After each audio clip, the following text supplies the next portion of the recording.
Hi Farmies, here's your next medication, Imipramine. So this is the one that we're talking about, Imipramine. If you notice the endings of these tricyclic antidepressants, they either end in L-I-N-E or M-I-N-E. So this whole group, if you see them, if you see other meds in this class on other exams, you can notice the different endings. Amitriptyline, nortriptyline, and then so that's the triptyline ending, or the imipramine and clomipramine, that pramine ending. Both of those are endings for tricyclic antidepressants. Okay, so what do we know about imipramine? It's a TCA. And TCA, it's called a TCA, meaning it's a tricyclic antidepressant. Why is it named tricyclic? So it has 3 rings. This is the little chemical structure of tricyclic antidepressants. So I'm going to draw on this and see if I can draw a tricycle.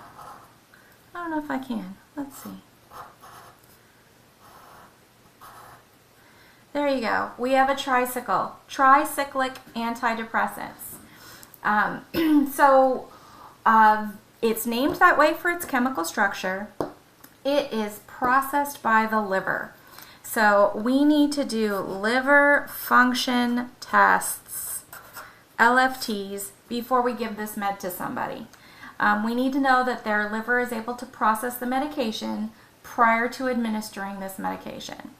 Next thing that we need to know about this med is that it has some cardiac toxicity.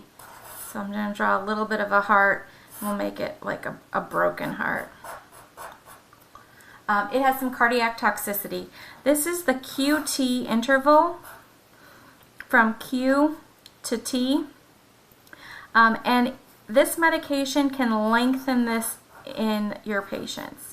And what happens when you stretch that out, it stretches out the time between beats, and it changes the way the electricity in the heart works. So this is what it should be. It should be little like this, and it lengthens it. So you get what's called a long QT syndrome with some of these tricyclic antidepressants. So these work on 2 different neurotransmitters. So they work on serotonin, and they work on norepinephrine.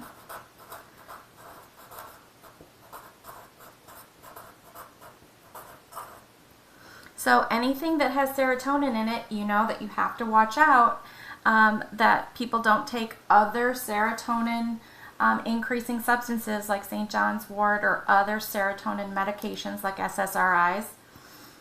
And then because of this cardiac effect, they also can cause orthostatic hypotension.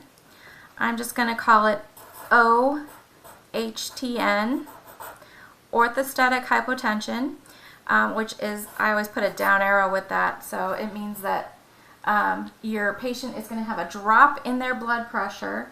It can happen when they first take the med. So we are going to monitor them for 1 hour in the hospital. 1 hour after we give this medication, we're going to make sure that they also get enough hydration. So orthostatic hypotension is, we know that our blood volume has a lot to do with our blood pressure. So with this one, we want to make sure they don't get dehydrated. So I'm going to make some water droplets here. Make sure they get enough H2O so that you can decrease their risk of orthostatic hypotension. So that's what I have for you on imipramine, guys. It works with, it's a tricyclic antidepressant. Works with the hormone, the neurotransmitters serotonin and norepinephrine. You need to monitor liver function tests. Worry about cardiac toxicity from a long QT syndrome, and then watch out for orthostatic hypotension. All right, I hope that helps you remember this medication.